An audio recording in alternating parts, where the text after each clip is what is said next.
menemukan apa yang salah di dalam hidup kita. Tapi lebih baik temukan di dalam hadirat Allah.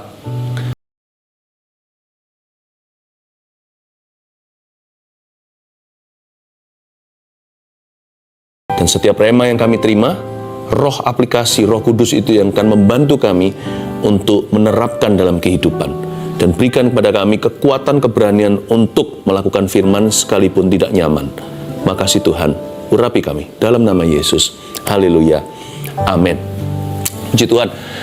Nanti di akhir khotbah tentunya sharing sebentar, saya akan mendoakan dan tumpang tangan di tablet ini yang berisi permohonan-permohonan doa kepada Tuhan Yesus yang kita imani bersama-sama. Kita serbu masuk sama-sama dalam gerbang sorga. Jangan lupa ya, terus sepanjang acara Anda bisa ketik khotbah Anda dan beriman sama bahwa kita sedang memasuki hadirat Tuhan dengan iman korporat.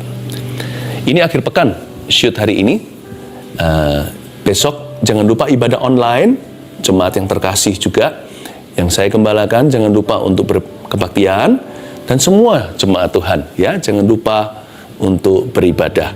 Besok saya akan berkhotbah di live streaming gms.church, judulnya Mesbah Keluarga yang Disengaja. Apa saja sih yang harus disengaja agar supaya hubungan keluarga itu sehat secara rohani maupun emosi?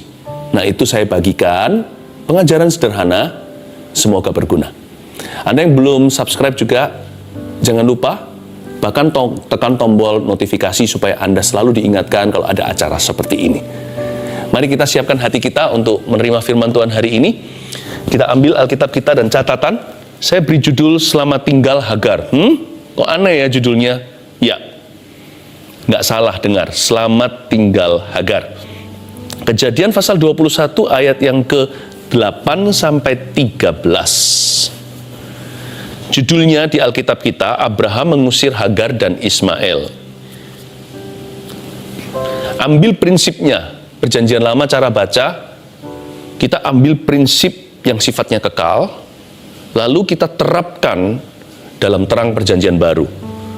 Jadi bukan untuk memusuhi orang tertentu atau sentimen sama siapa, apalagi menghakimi ras dan agama. Bukan itu maksudnya.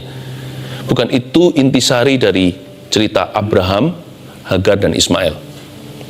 Tapi terapkan untuk diri sendiri supaya bertumbuh.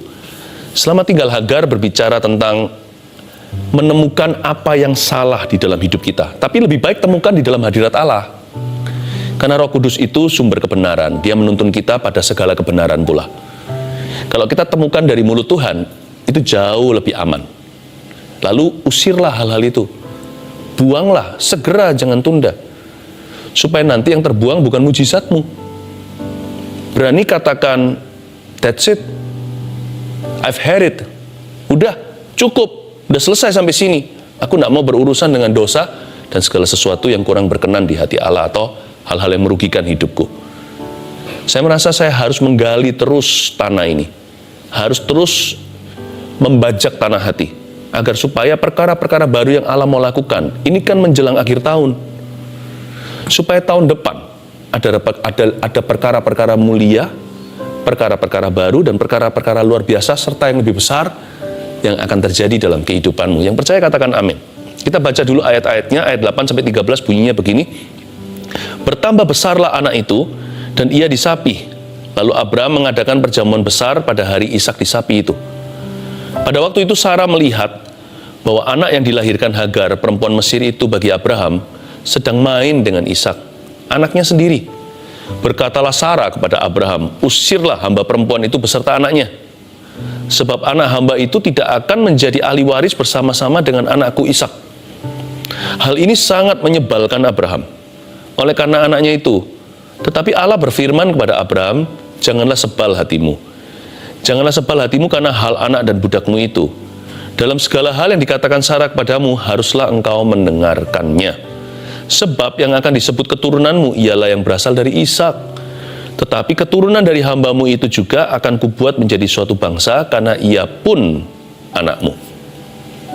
Kita tahu ceritanya sedikit ya. Siapa tahu ada yang belum pernah baca Alkitab. Abraham ini istri sahnya adalah Sarah. Belum punya anak. Selingkuh ceritanya. Sebenarnya bukan juga dia diam-diam di belakang istrinya yang suruh, kacau sih. Tapi intisari dari cerita itu adalah lahirlah anak Hagar dan Ismail menjadi keluarga Abraham secara tidak sah di mata Tuhan. Sebuah kesalahan? Iya, sebuah kesalahan. Tapi mari kita fokus kepada diri sendiri. Jangan hakimi orang lain. Mari kita selidiki hati. Cerita ini akan berbicara to you and me. Ayat 8, bertambah besarlah anak itu, dan ia disapih. Siapa? Si Ishak. Akhirnya Sarah mengandung. Hampir umur 190 sekian. Lalu Abraham mengadakan perjamuan besar pada hari Ishak disapi itu. Kejadian semua ini ketika Abraham disuruh mengusir Hagar dan Ismail juga. Ketika Ishak mulai besar, bertambah besarlah anak itu dan ia disapi. Lalu Abraham mengadakan perjamuan besar pada hari anak, yaitu Ishak disapi.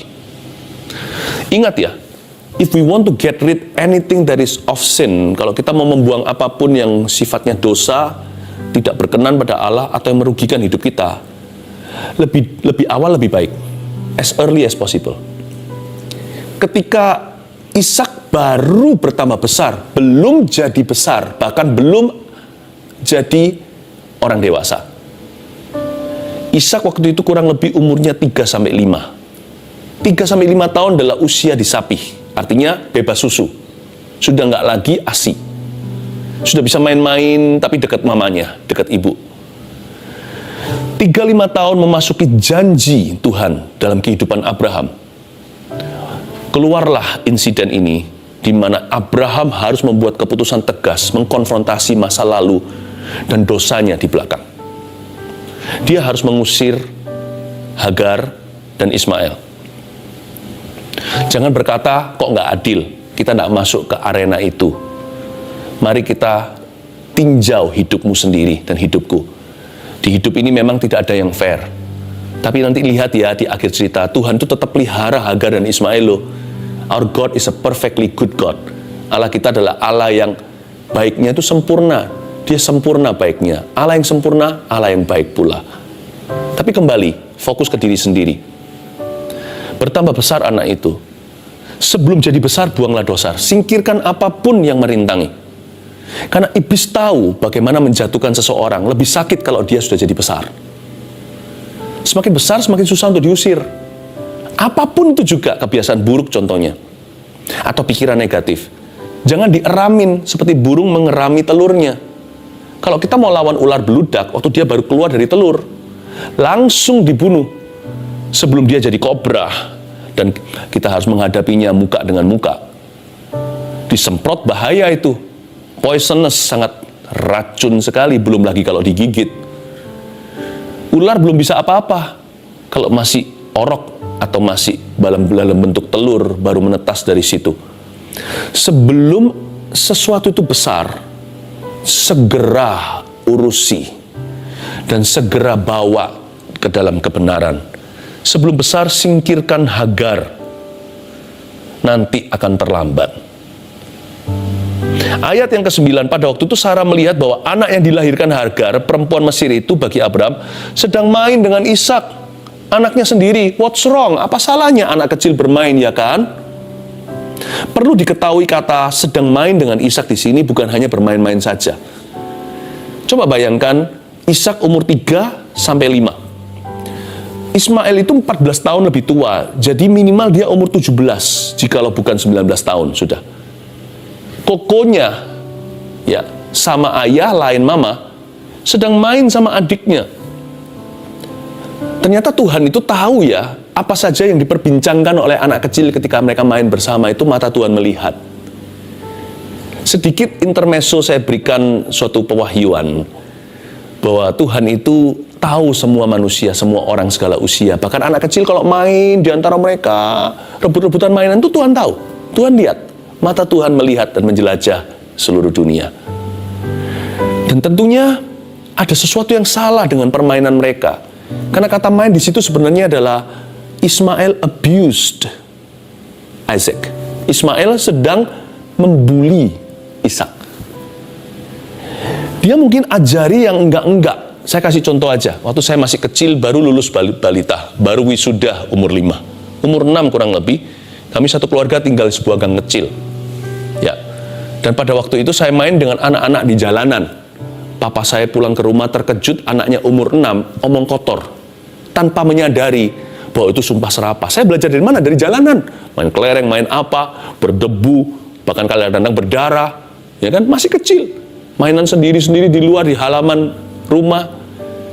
Dan semua orang tetangga yang bukan tetangga juga datang.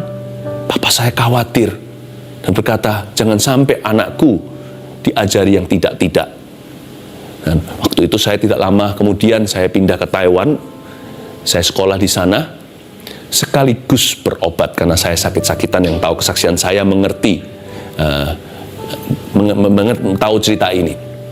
Nah waktu itu orang tua saya sangat cemas melihat anak saya kok dipengaruhi, ya kan? Nah mungkin kurang lebih seperti itu. Sarah melihat nggak baik ini. Ishak belajar mentalitas yang tidak diajarkan di rumahnya. Bukan kebudayaan atau pembawaan keluarga ini. Ishak diajari yang enggak. Mungkinkah dia pulang ke rumah, keluarkan kata-kata, kosakata baru yang kasar. Sumpah serapah. Dia punya hak untuk melindungi putranya, karena dia punya cita-cita atas putranya itu tinggi sekali. Tuhan punya hak untuk merasa hidup kita harus dipisahkan dari seseorang atau sesuatu. Karena kita ini putra-putri, ahli waris kerajaan Allah. Kita mewarisi satu hal yang pasti, masa depan penuh pengharapan. Kalau kita sekarang terpengaruh kebiasaan yang buruk, atau pergaulan yang buruk merusak kebiasaan yang baik, tidak heran Roh Kudus suruh kita mengusir hal-hal tertentu. Persis di kilometer ini. Dia sedang mainan dengan Ishak. Sesuatu off track, sesuatu yang nggak benar. Ayat 10, berkatalah Sarah kepada Abraham. Ini Sarah yang digerakkan. Usirlah hamba perempuan itu beserta anaknya, sebab anak hamba ini tidak akan menjadi ahli waris bersama-sama dengan anakku Ishak. Kedengarannya agak sedikit kejam. Tapi saya nggak bicara Hagar ini manusia ya. Yang saya maksudkan Hagar ini adalah apa yang tidak berkenan kepada Tuhan. Bisa manusia, bisa orang, bisa bukan, bisa barang, bisa kebiasaan, bisa hobi, bisa anything. Kalau kita mau mengikut Tuhan harus tanggalkan bukan hanya dosa dan beban yang merintangi juga. Supaya kita bisa berlari-lari pada tujuan. Usirlah Hagar. Jangan hanya hamba perempuan itu, beserta anaknya. Saya kasih dua arti Hagar di sini. Hagar arti pertama adalah apa saja yang salah, apa yang salah dari awal. Coba Anda pikirkan, apa yang salah dari awal di hidupmu? Sekalipun kelihatannya sekarang baik-baik saja, ya. Kalau buahnya nampaknya oke-oke, tapi kalau pohonnya salah tetap harus ditebang. Jangan berkata yang penting sekarang kan semuanya baik. Hati-hati. Karena itu penting sekali untuk kita memulai sesuatu itu dengan benar. Memulai pernikahan contohnya. Gak ada orang yang sempurna, saya mengerti kalau pernah jatuh dalam dosa. Paling tidak, sudah dibereskan hal itu. Jangan pernah menyembunyikan kesalahan masa lalu. Jangan sampai iblis mendapatkan tumpuan kaki untuk mengutukimu. Memulai bisnis juga sama. Buka sesuatu, jangan sampai kita memulai sesuatu karena melarikan uang orang. Istilahnya uang judi jangan dibawa pulang. Bawa gereja juga jangan. Gak ada yang bisa mencuci itu. Memulai dengan benar itu penting. Karena seringkali kita dengar adalah kita harus mengakhiri dengan baik. Dia memulai sesuatu yang baik, dia akan mengakhiri dan menyempurnakannya. Ada ayatnya bukan? Jadi sama-sama pentingnya Alfa dan Omega. Mengakhiri itu penting sekali. Buat apa kita mulai dengan roh, mengakhiri dengan daging? Tapi memulai dengan roh itu juga sama pentingnya. Kalau kita memulai dengan daging, nggak mungkin kita bisa mengakhiri dengan roh.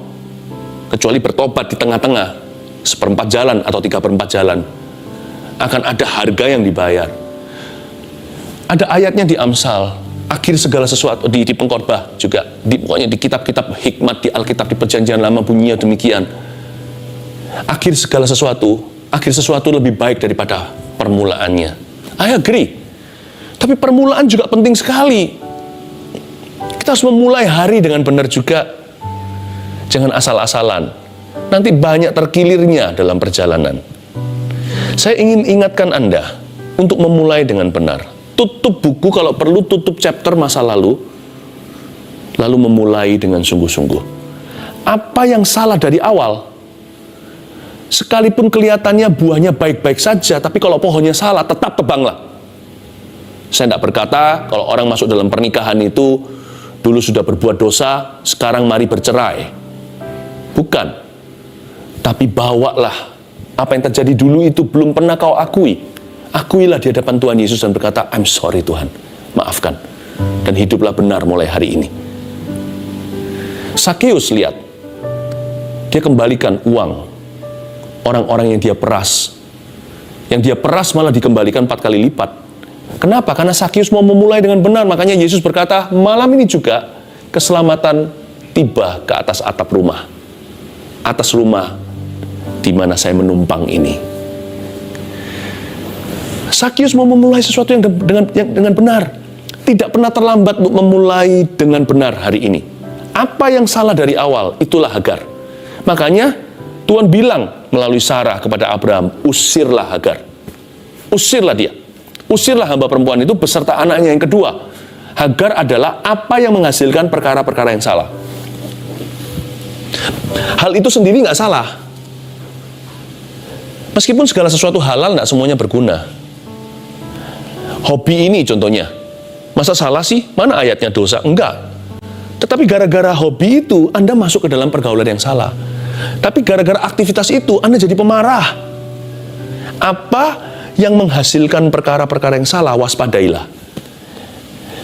Karena Tuhan berkata, usirlah hamba perempuan itu beserta anaknya, buahnya. Anda lihat, kenapa ya? Kenapa ya? Kalau saya itu bergaul dengan orang itu, sifat saya jadi buruk. Ya jangan salahkan orang, saya ngerti nggak bisa, itu harus diagnosanya lebih dalam lagi.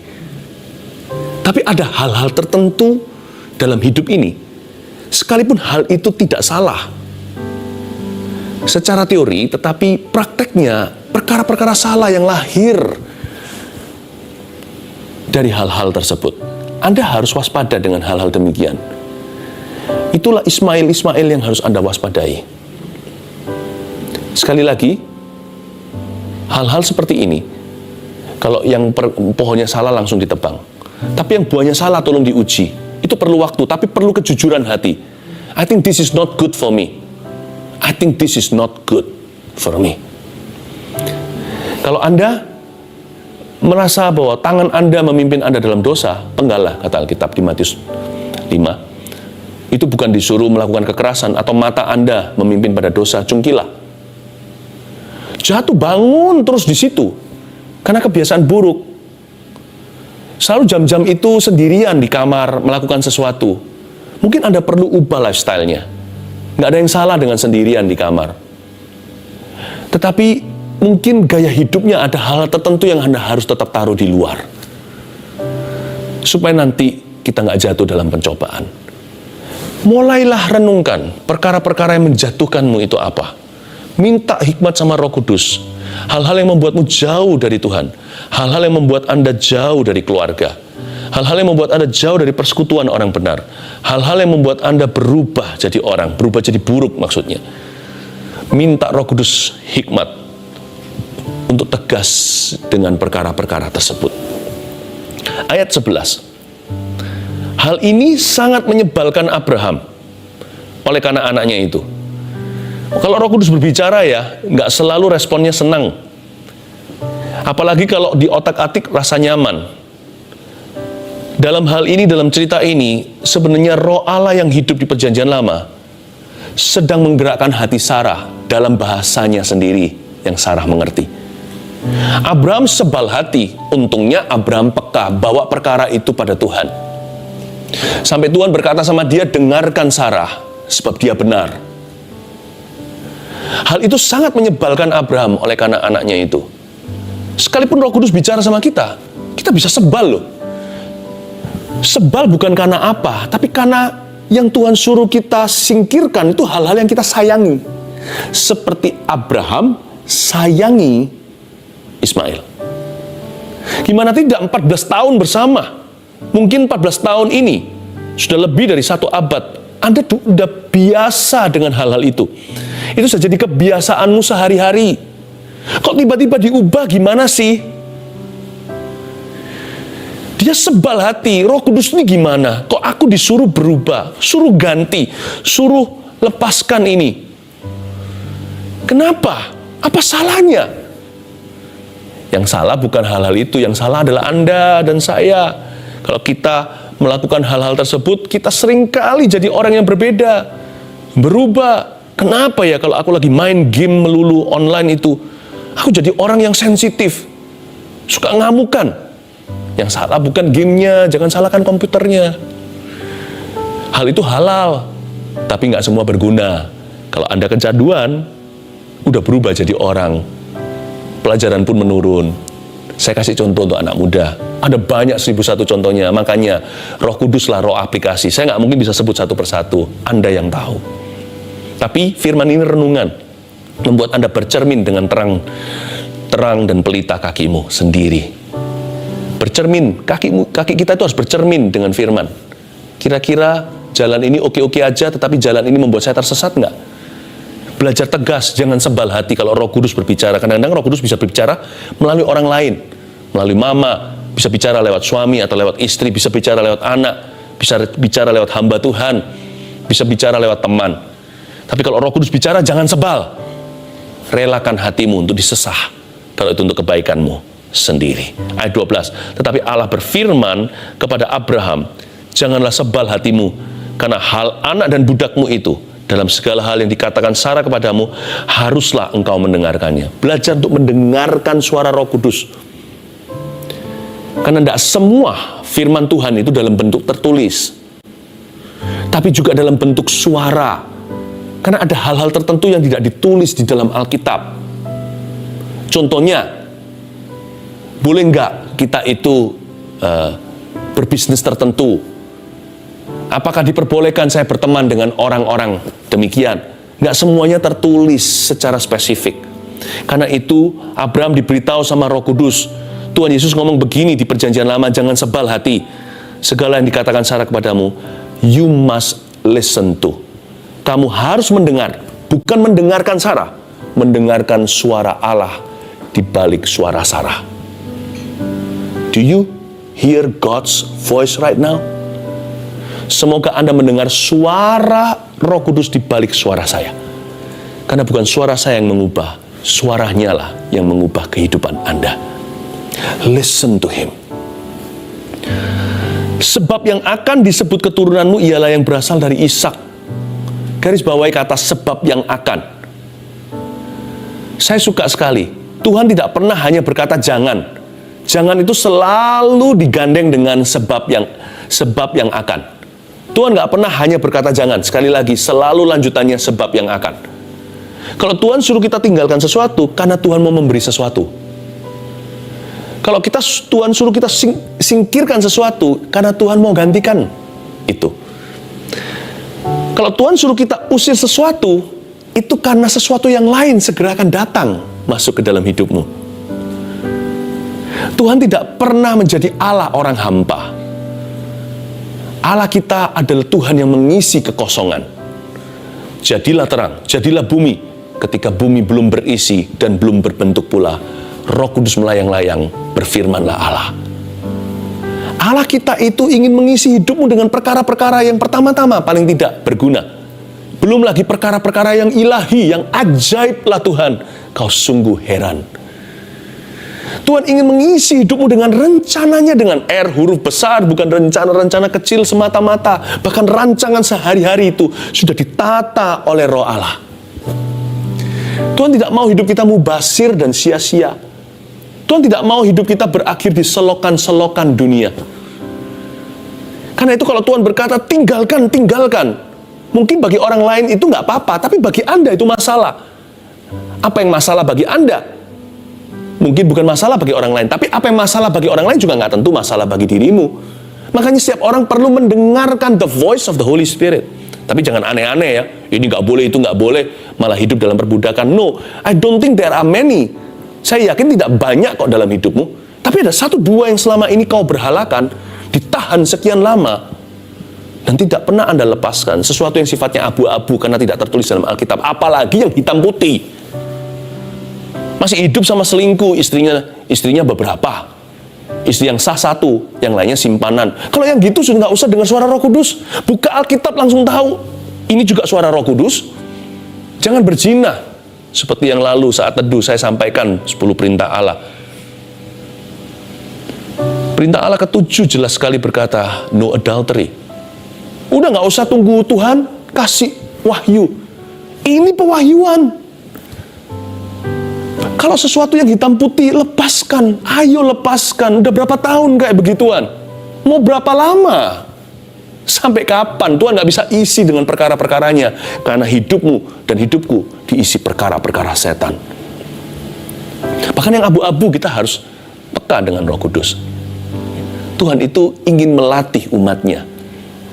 Sebab yang akan disebut keturunanmu ialah yang berasal dari Ishak. Karena Tuhan memanggil Abraham kepada sebuah masa depan yang penuh pengharapan, ujungnya Mesias lahir dari keturunannya, seorang namanya Yesus Kristus.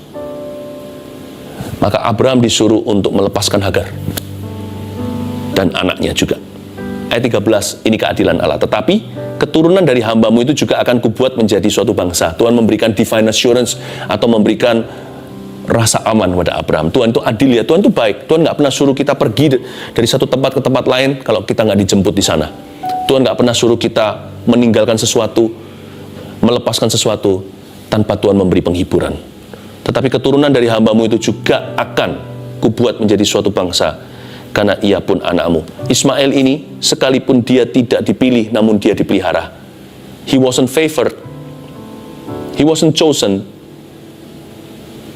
but he was helped. Dia tidak menjadi pilihan Tuhan, tetapi dia ditolong oleh tangan Allah yang murah hati. Tuhan berkata, don't worry Abraham, I will take care of him. Dari keturunannya pun akan keluar raja-raja dan bangsa-bangsa besar. Jangan pernah takut kalau Anda meninggalkan apa yang salah. Sebab ketika Anda lakukan itu, Tuhan yang take care semua mess atau semua kekacauanmu. Jalan aja sehari demi sehari, satu sifat demi sifat, hati demi hati, langkah selangkah demi selangkah. Anda dan saya pasti akan sampai ke sana. Sekali lagi, Hagar melambangkan apa yang harus kita usir dari hidup kita? Apa yang harus kita tebang? Apa yang salah dari awal? Yang kedua, apa yang menghasilkan perkara-perkara yang salah? Camkanlah itu. Bawa hidupmu pada Tuhan sekarang. Temukan apa yang salah. Usirlah itu dari hidupmu. Supaya yang dibuang, jangan mujizatmu. God bless you. Berikan berkat Allah Bapa, Putra, Roh Kudus menyertai setiap jemaatmu yang terkasih dalam nama Yesus. Amin.